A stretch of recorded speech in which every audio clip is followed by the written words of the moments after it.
Hello everyone. Before we start, make sure to like and subscribe to the channel and leave a comment with where you're from and what time you're watching. That way, YouTube will keep showing you stories just like this one. Now, let's begin. I'm not paranoid. At least I didn't used to be. It began on a Tuesday evening. I work late at a small downtown cafe, and when I lock up, the streets are nearly deserted. That evening, as I emerged, I saw a man across the street. He was just waiting, too motionless. At first I dismissed it. It's a city, folks linger.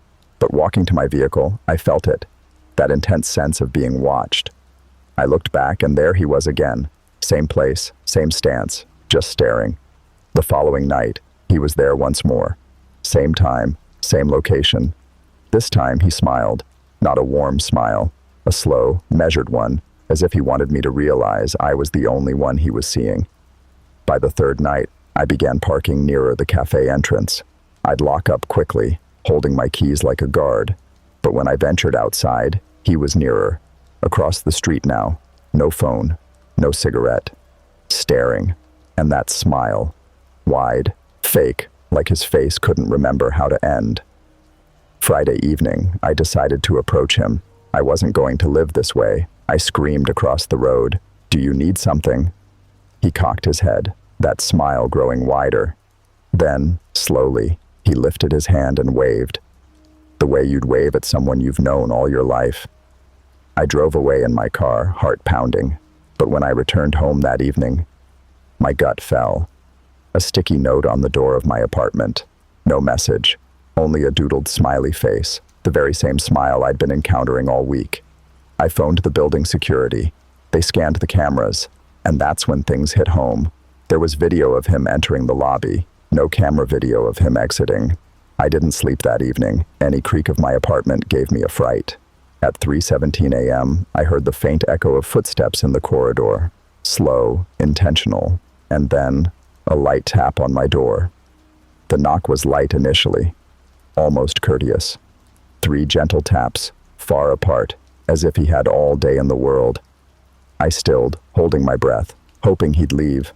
But seconds passed, and again it came, this time louder. Knock, knock, knock.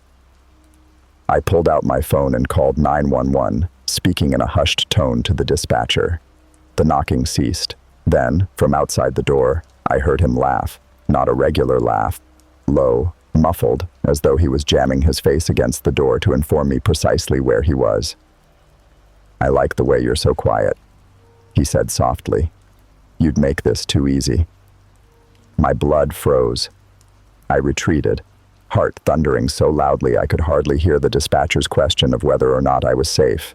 And then, out of the blue, the doorknob rattled, at first slowly, then fiercely. He was attempting to break in.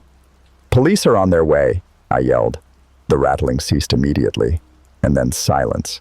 A silence so profound I had no idea whether he'd gone or whether he was simply waiting. I stole towards the peephole, empty corridor, no noise. I remained like that for minutes, perhaps 10. When I finally dropped my guard, I saw something which curled my stomach. The smiley note was again present, but this time within my apartment, on the ground, at my feet. I didn't think. I ran out the back fire escape in my bare feet, holding my phone, yelling at the dispatcher that he was inside. I stood in the alley, trembling, until the police came. They rampaged through my apartment, room by room, no man, no forced entry, no fingerprints, only the sticky note, and the thinnest whiff of cigarettes, the same smell I caught outside the cafe that first night. The police instructed me to be careful and hang out with a friend for the evening. But even if I was at my sister's house, I couldn't sleep. The next day, I received a text message from a strange number. "You shouldn't have left. I liked how you looked when you were scared." There was a photograph included, a snapshot of me, taken through my bedroom window. I left my job the following day and relocated from that apartment. I never laid eyes on him again.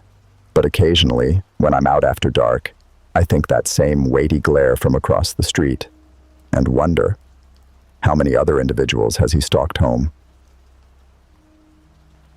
I met my roommate on Craigslist. Terrible idea, I realize that now. Rent was killing me, and he was normal in the messages. His name was Ryan. He was nice, reserved, and paid rent on time, but Ryan never slept. The first night he stayed with me, I woke up at 3 a.m. to go to the bathroom. I walked by the living room, and he was on the couch. No television, no lights. He was just sitting there, staring at the empty wall. Couldn't sleep? I asked him. He turned his head slowly, as if he hadn't noticed I was there. Then he smiled.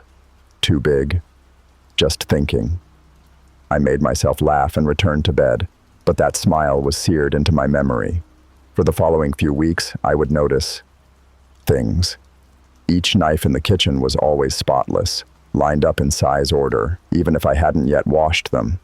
I'd catch him standing in the hallway at random moments, as if he was listening for something in the walls, and he used to whisper when he thought I wasn't present.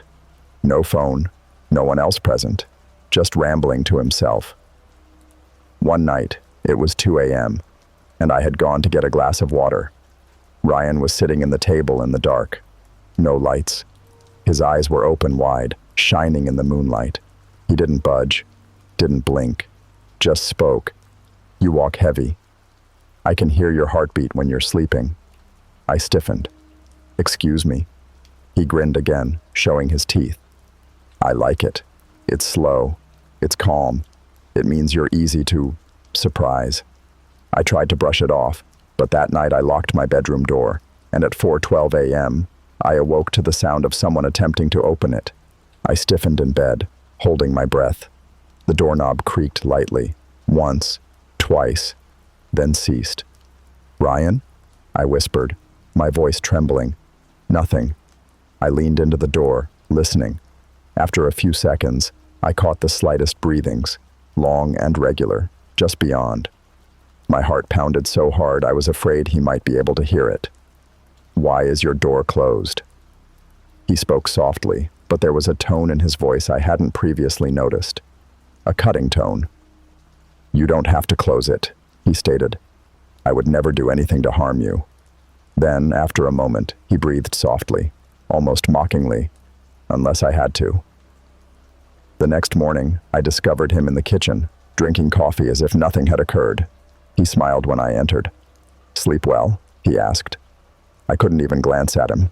I knew then I had to leave. I began to stay late at the office, not going back to the apartment until I believed he was in bed.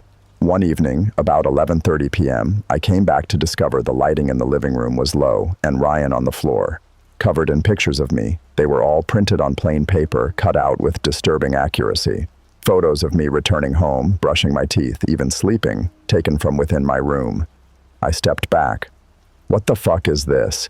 Ryan raised his head slowly, as if I'd disturbed him in the middle of something important. "I like to study the people I love," he said. "It helps me know them, helps me know when they change." I pulled out my phone and told him I was going to call the police. He cocked his head, smiling still larger. "You really think they'll make it before I do something?" He came up quickly, too quickly, and for a moment, I saw something in his eyes. Not rage, but excitement. I ran to the door, but he followed, bare feet stamping on the floor, chuckling softly, like it was all some sort of game. I reached the elevator and pounded the button. When the doors shut, he was standing there in the hallway, smiling. Just smiling. I left that night. Didn't take my belongings. A month after that, I saw his name on the news.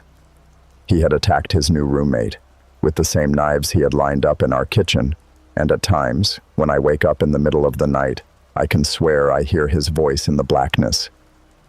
"You walk heavy. I can hear your heartbeat." I used to think I was a good judge of people. That was my job. I drive ride shares and late-night pickups in suburban areas can get a little odd, but nothing could have prepared me for him. It was 2:14 a.m. when I got the ping. A pickup from a gas station on the outskirts of town, the kind of place where the neon lights flicker like they're dying and no one goes unless they're desperate. He was standing by the pump when I pulled up, tall, lanky, with a perfectly clean white shirt, no jacket, even though it was freezing, and that smile. It wasn't natural. It was wide, but rigid, like a person who had practiced smiling in the mirror but had no idea how it was supposed to feel. He opened the back door and leaned in, whispering, "I like the smell of your car. You clean it a lot, don't you?" I forced a laugh, attempting to brush the queasiness climbing up my spine. He slid into the seat, never once dropping his gaze to mine in the mirror. I attempted some pleasantries, but he didn't respond. Stared and smiled. About halfway through the ride, he leaned in, near enough that I could feel his breath on my ear. "You know what the best sound in the world is?" I clutched the steering wheel more tightly. "What's that?" "The noise a person makes when they find out they ain't leaving alive." I locked up. Then I figured it out. The ride wasn't appearing on my app anymore. The GPS had vanished. I looked in the rearview mirror, and his grin was even more enormous now. "Drive on," he instructed softly. "I'll direct you." I gripped the steering wheel with my hands, trying to keep my voice steady. "Where do you want to go?" I asked, though my heart was pounding so hard I had to fight to hear myself speak. "Straight," he replied, his voice commanding like one speaking to a pet. "Don't turn, not yet." The highway in front of us rolled away into nothing but trees and darkness. Each streetlight seemed to be the final one I'd ever pass. My phone was hooked to the dashboard, but I didn't risk stretching for it. I could see his reflection in the rear view, and I swear he was smiling wider. "Tell me," he said, his face inches from mine. "Most drivers don't survive for as long as you. They always struggle." He hesitated. "But I enjoy when they listen first. Makes it more enjoyable when they understand there's no escape." A shiver ran through me. I had to do something. Anything. "Why?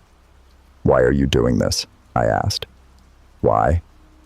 He cocked his head as if the question was bizarre. "Because nobody ever truly looks at one another anymore. Not really. They're all stuck to their phones, to their mundane little lives. I just want to remind them what it feels like to be afraid." Then he chuckled, gentle, low, almost childish. I knew if I didn't move quickly, I'd never leave that vehicle. Up the road, I saw a 24-hour gas station. My opportunity. I pushed a smile into the rearview mirror. "I need to fill up. We'll get going after that, okay?" He glared at me for an instant before nodding slowly. "Good. But don't attempt anything. I'm quicker than I appear." I drove into the gas station, the neon sign humming overhead. When the car was just stopped, I leapt out, faking to look for my tank, but my gaze met the cashier's eyes inside. I ran toward the door, flailing my arms like a lunatic. He's got a knife!" I screamed, not even sure if it was real. But it did work. The cashier grabbed the phone. I did a U-turn. My car's back door was open, creaking softly. The man was nowhere to be seen. The police scoured the forest for hours, but they couldn't find him. They informed me that there had been a series of similar incidents. Rideshare drivers reporting unusual riders, all of whom fit his description. Always smiling. I stopped driving that evening. But last week, I received a message from a number I didn't know. No text, just an image. It was the back seat of my vehicle, taken from within, and at the edge of the photo, just visible in the darkness, was that same smile.